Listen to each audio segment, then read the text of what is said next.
Viajaremos agora nas páginas do primeiro registro histórico contínuo da humanidade, o livro chamado A Bíblia Sagrada. Vamos investigar algumas de suas histórias mais controvertidas e descobrir respostas para perguntas muito difíceis. Será a Bíblia um relato confiável de intervenções milagrosas que salvam as pessoas de um destino iminente e da destruição? Ou será meramente uma coleção de lendas e mitos, como afirmam alguns críticos modernos? Especialistas do mundo todo, tanto céticos quanto defensores da Bíblia, contribuíram para a discussão destas questões bíblicas que poderão chocá-los e surpreendê-los. A Arca de Noé.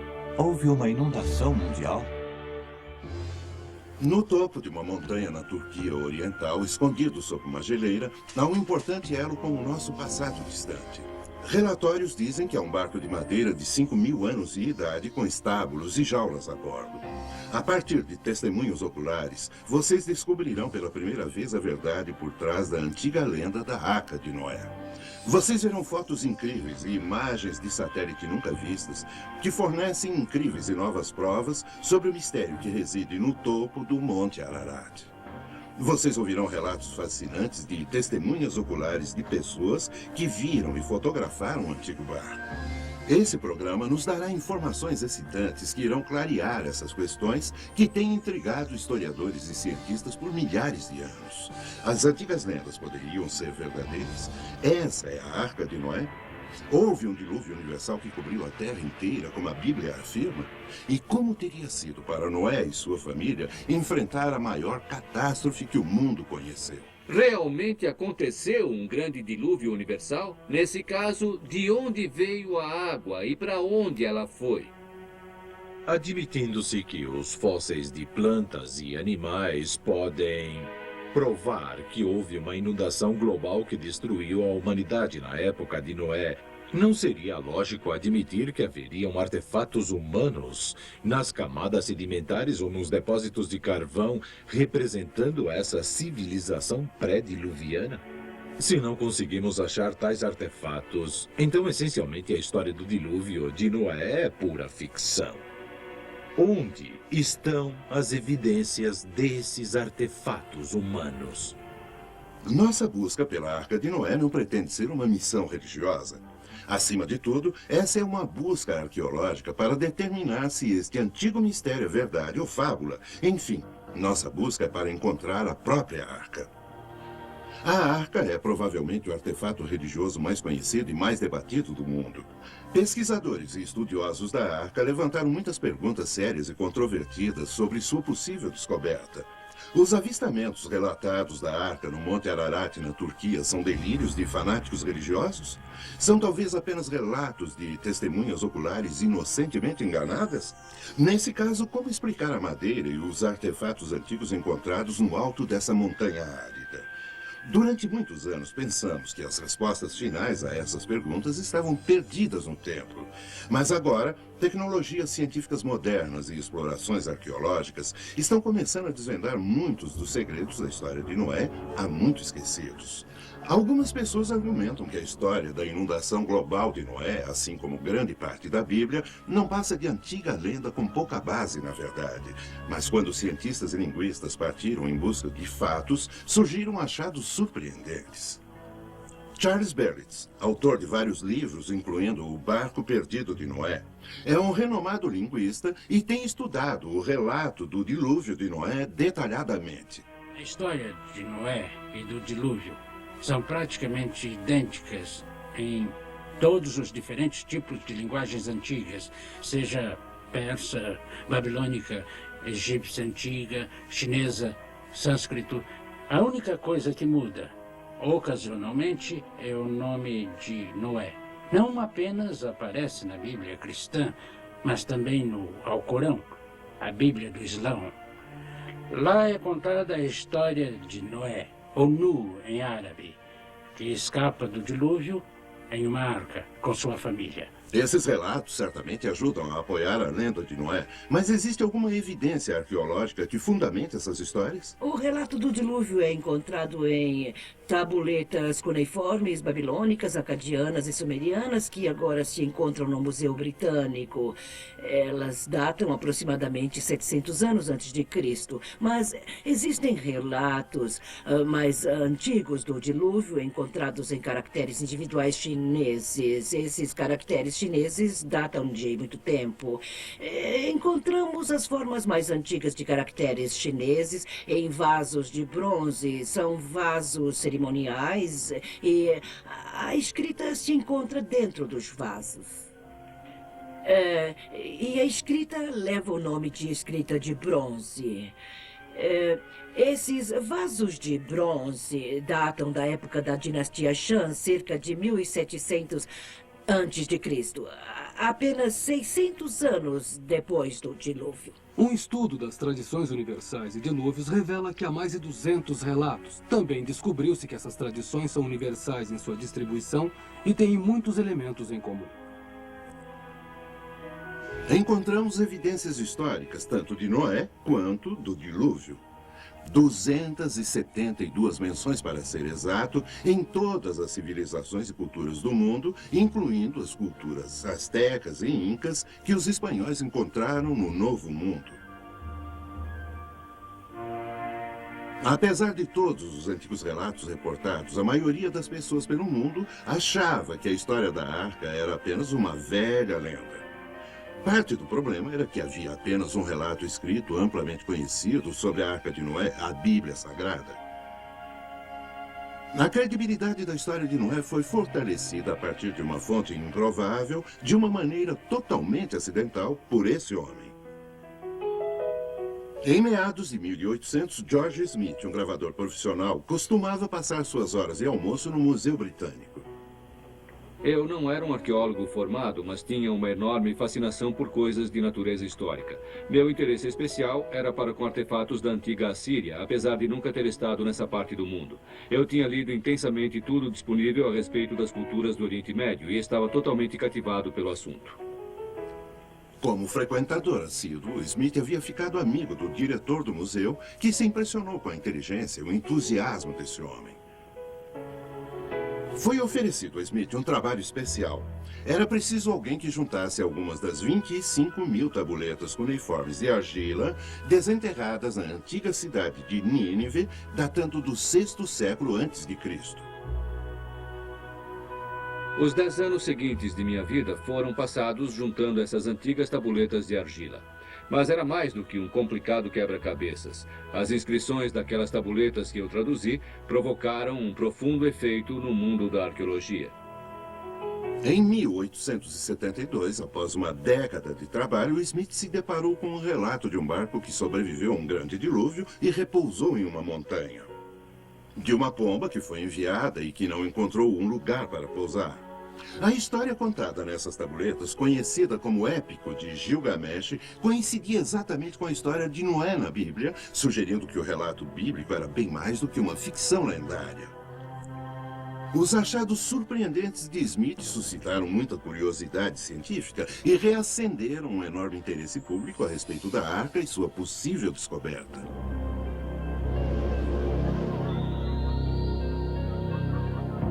De acordo com a Bíblia, ninguém acreditou em Noé e seu aviso de um grande dilúvio. Então, quando tudo começou, os espectadores que estavam ocupados ridicularizando Noé e sua família não se preocuparam quando a chuva começou a cair. O aguaceiro foi muito além do que podiam ter imaginado.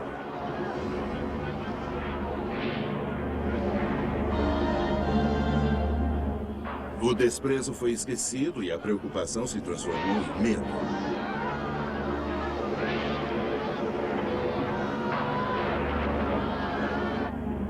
Mesmo entre os 8 a bordo, a incerteza crescia.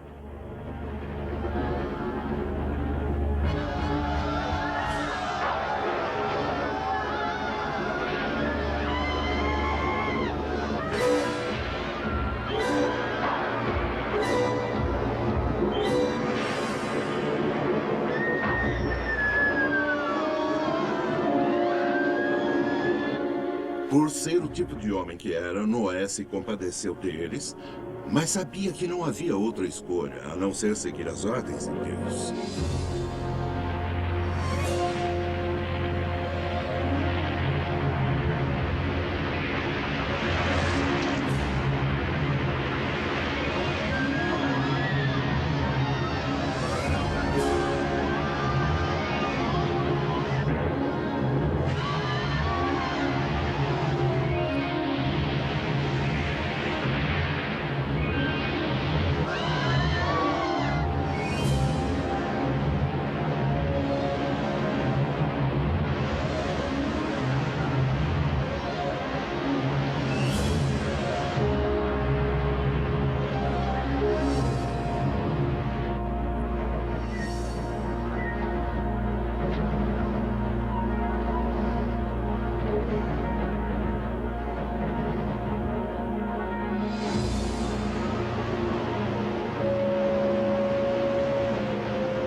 Ficou escuro e nublado durante a longa tormenta. Então, o primeiro surgimento do sol foi uma revelação. O sol! Venham todos! Rápido! Estão vendo? A luz do sol! Está na hora de abrir o sapão.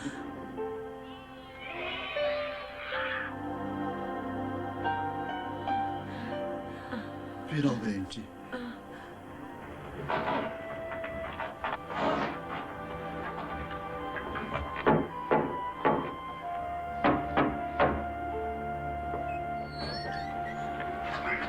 Incrível.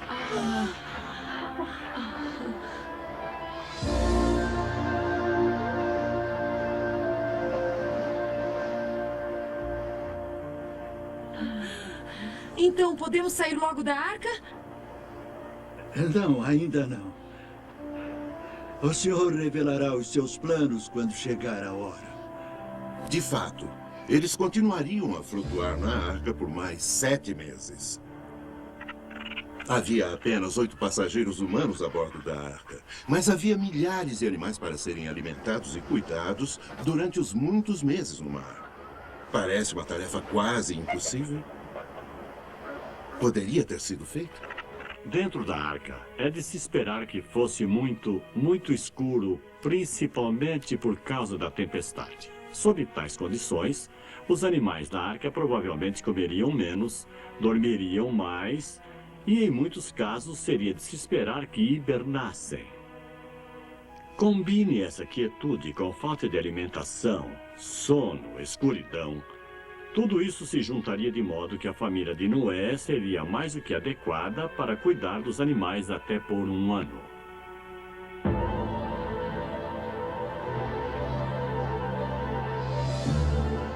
No Gênesis, lemos que as águas se ergueram e que todas as montanhas altas sob o firmamento inteiro ficaram cobertas.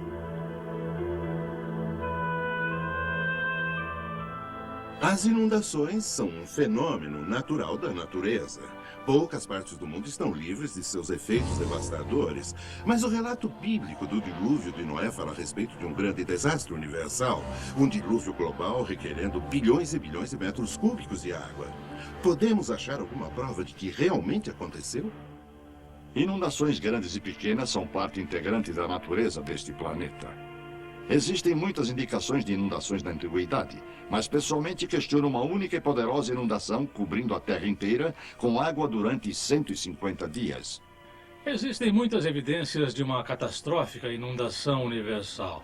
A maioria dessas evidências está nos registros fósseis.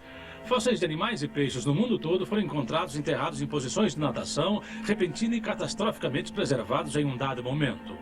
Um dos achados fósseis mais fascinantes que mostram animais em posição de natação incluem rinocerontes, hipopótamos e zebras queimados em cinzas vulcânicas em Nebraska. E na Escócia, toneladas de peixes foram encontradas em posição de terror, barbatanas esticadas e olhos protuberantes. Um outro cemitério de fósseis em Geiselstadt, Alemanha, mostra uma mistura de plantas e insetos de todas as zonas climáticas. Quando esses tipos de fósseis são encontrados juntos, costuma indicar uma inundação global e enterro rápido. Em uma inundação global que destruiu toda a humanidade, certamente se esperaria encontrar alguns artefatos da civilização anterior ao dilúvio de Noé. Então, o que o registro fóssil mostra? Artefatos humanos pré-diluvianos foram encontrados? A resposta parece ser sim. Esse pote de ferro, agora exposto no Museu de Arkansas, foi encontrado incrustado em um pedaço de carvão na fábrica de energia elétrica municipal de Oklahoma em 1912. Achei esse sino num pedaço de carvão quando jovem e alimentava uma fornalha na Virgínia do Oeste. E deixei cair um pedaço grande de carvão e quando se quebrou, havia algo saindo dele. Nos meses seguintes eu extraí esse sino.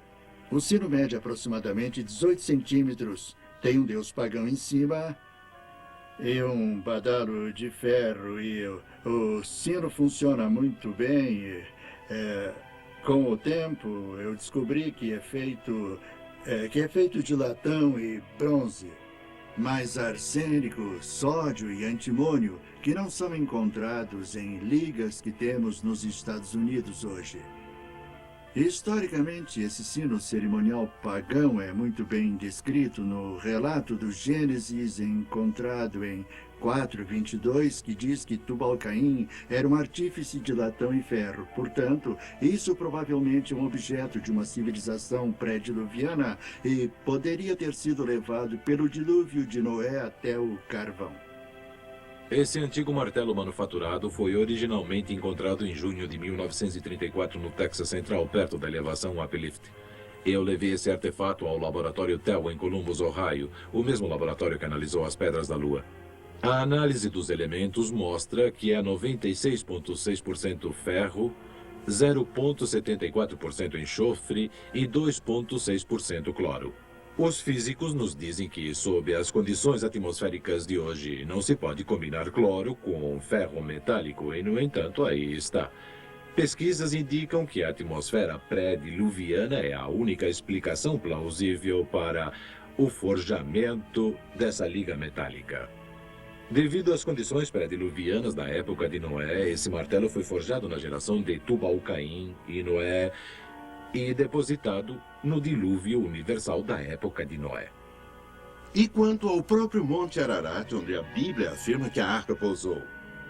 Se ele tivesse sido submerso, como a Bíblia diz que todas as montanhas foram, podemos ver alguma evidência de que isso realmente aconteceu?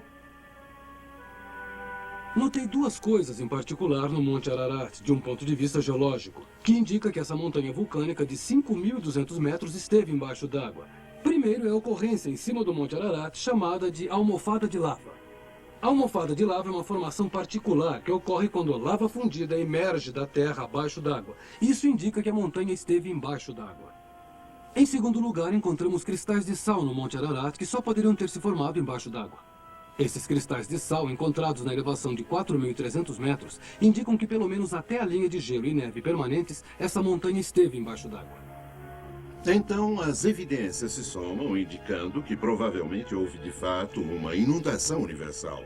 Parece cada vez mais que os eventos em torno da história bíblica de Noé pode de fato ser verdadeira. O devastador dilúvio universal de Noé, juntamente com os legendários 40 dias e 40 noites de chuva, é uma das histórias mais duradouras e dramáticas da Bíblia. Mas, ao aceitar essa história do dilúvio como verdadeira, nos deparamos com algumas perguntas muito difíceis.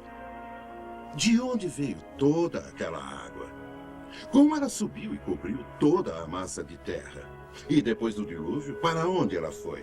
Lembrem-se, não estamos falando aqui de uma pequena quantidade de água. A Bíblia diz que ela era suficiente para atingir 6 metros acima do pico da montanha mais alta. O primeiro capítulo do Gênesis descreve especificamente um firmamento ou atmosfera que Deus criou ao redor da Terra. Ao descrever as águas acima do firmamento, a Escritura sugere que nos momentos antes do dilúvio havia uma cobertura de vapor de água em volta da Terra. Algo como espessas nuvens de chuva que ajudavam a moderar a Terra e a proteger o seu clima. A ideia de uma camada de vapor de água ou cobertura envolvendo a Terra parece um tanto estranho, mas de fato coberturas são bem comuns entre os planetas de nosso sistema solar. Vênus, Júpiter e Saturno, todos têm uma cobertura de nuvens e envelopes gasosos espessos os envolvendo. Se a Terra tinha tal cobertura, quanta chuva ela poderia ter produzido? A cobertura de vapor teria precipitado no máximo 12 metros de água diretamente. Mais ainda, a água liberada por erupções vulcânicas durante o dilúvio teria mantido uma chuva pesada caindo durante 40 dias e noites, ficando mais leve à medida em que começou a existir nosso atual regime de tempo. Nossos especialistas indicaram que o grande dilúvio começou e a água veio de 3 lugares. Fontes subterrâneas jorrando, chuva vindo da cobertura acima e água dos oceanos existentes se derramando sobre a Terra. Mas o que teria provocado essa série de incríveis eventos? Uma teoria proeminente sugere que procuremos a resposta além do céu. Ao observar as luas e planetas de nosso sistema solar, fica claro que muitos deles passaram por períodos de bombardeamentos pesados de meteoros. Mesmo na Terra, com seu alto grau de erosão, foram descobertos mais de 100 antigos locais de impacto. É certamente plausível que um desses resultou em uma série de cataclismos que levaram ao grande dilúvio. Como causa específica da inundação e dos violentos abalos terrestres, a teoria do meteoro é das mais plausíveis. Para explorar ainda mais o assunto, procuramos o diretor aposentado de um dos principais laboratórios de pesquisa e desenvolvimento do Departamento de Defesa, o Dr. Walter Brown. Podemos ver em nosso planeta 17 aspectos muito estranhos, que podem agora ser sistematicamente explicados como sendo o resultado do cataclismo de um dilúvio global, cujas águas irromperam de câmeras subterrâneas, com uma liberação de energia excedendo a explosão de 10 bilhões de bombas de hidrogênio. Essa explanação nos mostra quão rapidamente as maiores montanhas se formaram. Ela explica os depósitos de carvão e óleo e a rápida deriva dos continentes. No piso do oceano existem enormes valas e centenas de fendas e vulcões. Isso explica a formação de camadas e da maioria dos fósseis dos mamutes congelados, a assim chamada Era Glacial e os maiores cânions, especialmente o Grand Canyon. A Terra pré-diluviana provavelmente tinha apenas um enorme supercontinente coberto com viçosa vegetação. Havia mares e rios principais. As montanhas eram menores que as de hoje, mas talvez com 2.700 metros de altura. De acordo com a teoria da hidroplaca, a Terra pré-diluviana possuía muita água subterrânea, cerca de metade do que tem agora em nossos oceanos. Essa água era contida em câmaras interconectadas, formando uma placa delgada esférica com cerca de 800 metros de espessura, talvez a 16 quilômetros abaixo da superfície da Terra. A crescente pressão da água subterrânea esticou a crosta, como um balão se estica quando a pressão de dentro aumenta. Falhas na crosta começaram com uma rachadura microscópica, que cresceu em ambas as direções a uns 5 km por segundo. A rachadura, seguindo o caminho de menor resistência, circundou o globo em aproximadamente 2 horas. À medida em que a rachadura correu, ao redor da Terra, a crosta superior de rocha se abriu como um rasgo em um tecido esticado. A água subterrânea estava sob extrema pressão devido ao peso dos 18 quilômetros de rocha se pressionando contra ela. Então a água explodiu violentamente para fora da ruptura. Ao longo da ruptura circundando o globo, fontes de água se projetaram supersonicamente a quase 32 quilômetros em direção à atmosfera. O borrifo dessa enorme fonte produziu chuvas torrenciais como a Terra jamais havia experimentado antes ou depois. A Bíblia afirma que todas as fontes das profundezas jorraram em um dia. E ela descreve esses eventos de 5.000 anos atrás, que agora podemos ligar cientificamente. Parte da água se projeta acima da fria atmosfera, se converte em cristais de gelo, produz grandes pedaços de gelo enterrando, sufocando e imediatamente congelando qualquer animal, inclusive os mamutes da Sibéria e do Alasca. As fontes de alta pressão provocaram erosões na rocha em ambos os lados da rachadura, produzindo volumes enormes de sedimentos provenientes dessa água enlameada na Terra toda. Esses sedimentos aprisionaram e enterraram plantas e animais, formando o registro fóssil. Essa erosão ampliou a fenda. A largura ficou tão grande que a rocha comprimida abaixo da câmara subterrânea se projetou para cima, fazendo nascer a cadeia mesoceânica que envolve a Terra como a costura de uma bola de beisebol. As placas continentais, as hidroplacas, ainda com água abaixo delas, deslizaram morro abaixo, se afastando da ascendente cadeia atlântica.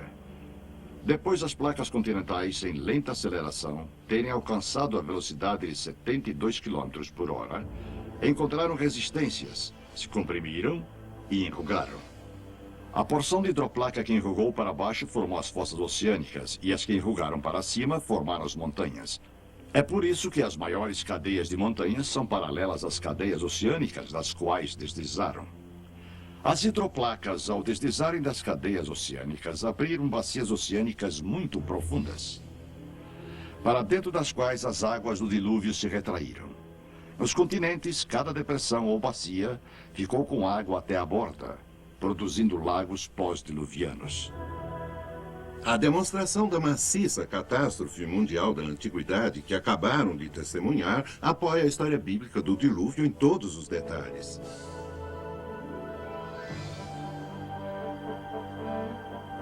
Durante sua longa provação no mar, Noé e sua família tinham a sua fé, mas muito poucas respostas.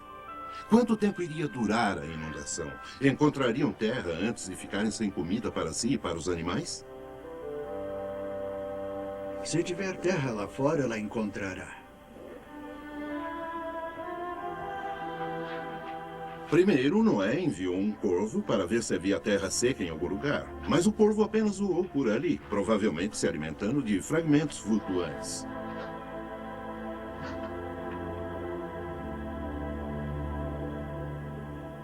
Então Noé enviou uma pomba da arca para buscar terra seca que pudesse ter aflorado acima da superfície da água. Mas a pomba voltou, não tendo encontrado um lugar de repouso.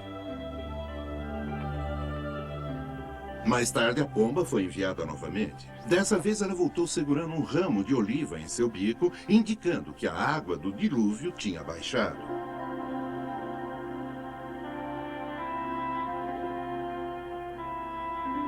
A arca ficou no mar durante longos meses, esperando que a tempestade parasse e as águas baixassem. Agora, 8 meses após o dilúvio começar, outros picos de montanhas descobertos começaram a ficar visíveis. Noé e sua família seguiram as ordens de Deus e continuaram a bordo da arca para sua segurança e a dos animais. Era seu único lar e abrigo. Foi no 10º mês que Noé subiu na parte mais alta da arca. Ele subiu no teto para poder ver em todas as direções de onde a arca tinha pousado. A paisagem deserta ainda mostrava a fúria da inundação devastadora. Ainda se passaram mais 6 dias antes de Noé achar seguro o bastante para sair da arca.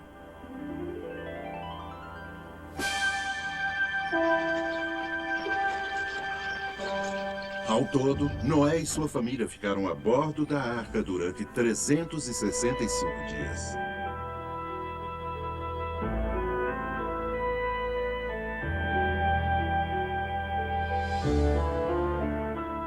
E as criaturas da terra foram libertadas novamente. A confiança de Noé no comando de Deus foi um enorme ato de fé, mas foi uma fé bem recompensada. Noé e sua família foram os únicos humanos a sobreviver ao grande dilúvio, e devido à fé de Noé, o Senhor prometeu nunca mais trazer tamanha destruição. E pela primeira vez na terra, colocou um arco-íris no céu, selando sua promessa à humanidade. O relato do dilúvio de Noé foi uma provação comovente e dramática para Noé e sua família. Mas podemos encontrar alguma verificação científica de quando o dilúvio ocorreu e alguma documentação com relação ao arco no céu? Todas as datas que são dadas na Bíblia, especialmente aquelas dadas por Noé, são baseadas na Lua e no Sol. Podemos, com a astronomia e o conhecimento que temos hoje, voltar e duplicar com precisão o que ele viu no céu. Ao fazer isso, descobrimos que Noé entrou na arca num domingo, 14 de maio, 2345 a.C. O relato bíblico nos diz que Noé deixou a arca depois de ficar nela 365 dias. No segundo dia, depois de sair da arca, ele construiu um altar e um grande arco apareceu no céu. Ao examinarmos o céu naquele ano, descobrimos que houve um eclipse solar ao alvorecer, um fenômeno terrível e assustador. Um computador pode mostrar o que ele viu no céu naquele dia. Gostaria que seguissem comigo por alguns minutos enquanto duplicamos os eventos que Noé viu. Olhando para esta tela, vocês verão o horizonte. Em outras palavras, qualquer coisa abaixo desta linha está abaixo do horizonte ou o que Deus teria visto. Acima do horizonte seria o que Noé teria visto. A grande mancha é o Sol. Nós estamos progredindo para 4h54 da manhã. O Sol está começando a nascer. 5h08. Notem como o Sol está subindo e, ao mesmo tempo, a Lua está começando a ocultá-lo. Nós movemos para 5h22. Vocês veem como está começando a se formar um arco no céu? Um lindo arco? Então movemos para 5h30 da manhã. E temos um arco que está começando a desaparecer novamente. Mas isso teria sido muito mais espetacular porque o Sol encurva os raios de luz ao se aproximar do horizonte. Portanto, teria sido uma visão assustadora para Noé. Igualmente espetacular no céu do ocidente se teria visto um arco-íris, talvez. E aí vocês têm, precisamente no computador, o que Noé viu naquele dia. Apesar do bíblico dilúvio global ainda ser debatido nos círculos científicos, uma catástrofe universal explica melhor a maioria dos fatores físicos da Terra. Igualmente convincentes são os artefatos encontrados no carvão e depósitos sedimentares, assim como os quase 300 relatos culturais de inundações e a evidência astronômica. Todos eles concordam e apoiam o relato bíblico do dilúvio. Essa história é mais do que um relato de um homem, sua família e um zoológico cheio de animais sobrevivendo a uma catástrofe mundial num grande barco. É o relato do julgamento de Deus de um mundo cheio de pessoas que seguiram seu próprio caminho, e da proteção misericordiosa de Deus para com os poucos que o seguiram. Deus ainda quer que tenhamos fé ao segui-lo. Se ele estivesse mandando fazer uma arca hoje, você estaria trabalhando ao lado de Noé? Ou você seria um dos céticos? Algo a se pensar.